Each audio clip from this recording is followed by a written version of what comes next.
All right, folks, with an ongoing surge of new COVID cases across the globe, many Americans are wondering how the Omicron variant will reshape the markets for going forward in 22. Host of Watchdog on Wall Street radio show, Chris Markowski, joins us now to provide some market preview for his upcoming year. Chris, welcome to the program. Pleasure. Thank you for having me.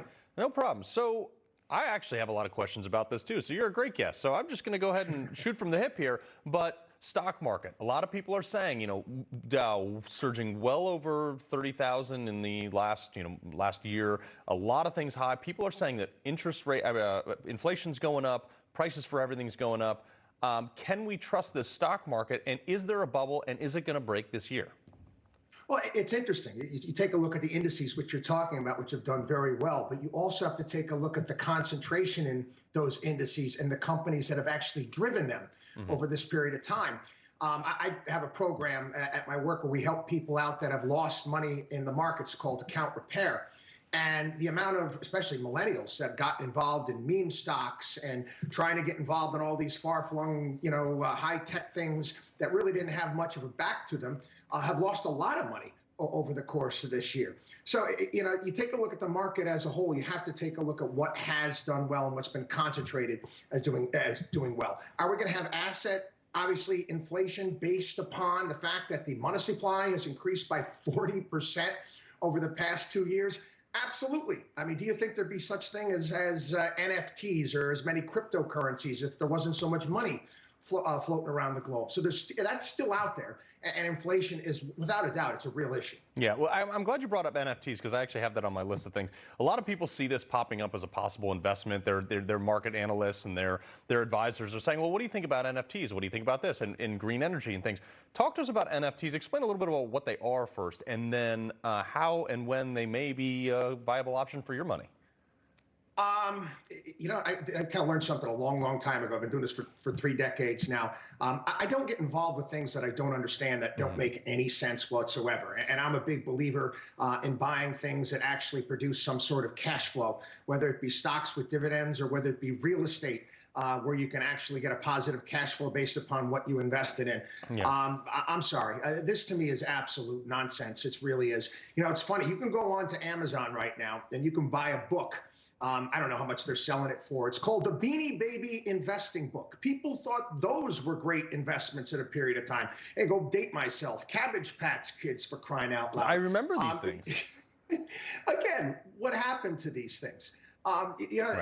Everybody's always trying to come up with something new, a new algorithm, a new gimmick, whatever it may be. I'm a big believer that everything in life that has meaning, value, and worth involves work, time, and effort. And I'm looking for fundamentally sound companies that are going to work over time, even if the market corrects. We saw a major market sell-off when the pandemic just started. But you know what? If you own quality at that period of time and you continue to dollar cost average, guess what? You're doing very, very well.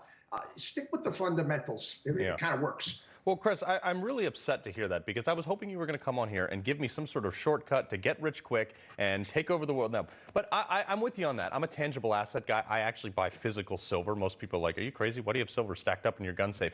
Because I can touch it. It's there. I don't understand the stock market basically at all. But we saw even with silver this past year, it went down to like 11 bucks an ounce, so it hit almost 30. Wild swings, and it is a very industrialized metal. So things like this, real estate, which right now in a lot of places as people leave the cities, especially in conservative states, real estate is booming.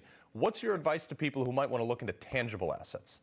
When it comes to commodities, it always makes up a part of our portfolio, but it's a basket of commodities. It's like everything else. You should be diversified. And I'm going to be honest with you, I'm not a big fan of actually buying stuff and sticking it in a safe. There's various different ways to do that, but everybody has their own ways of doing things. For example, you take a look at uranium and how well that's done.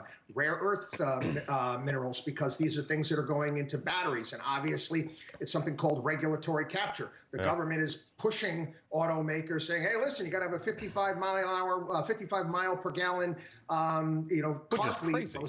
it's next to impossible. So what Yeah. it does is it forces them to make more electric cars. You need the materials for those things. Yes, that should be a part of your portfolio as a basket. Real estate as well. But when I'm dealing with real estate, I'm also looking at, like I said, things that put off positive cash flow. You like to be paid every single month. You know, Albert Einstein said what man's greatest invention was: compounding interest. Play with a compounding calculator and see what your money's going to be worth over time. Yeah. Well, so real quick before I go, best investment for 2022 that you think? Obviously not as as advising all of us here to buy it, but what do you think?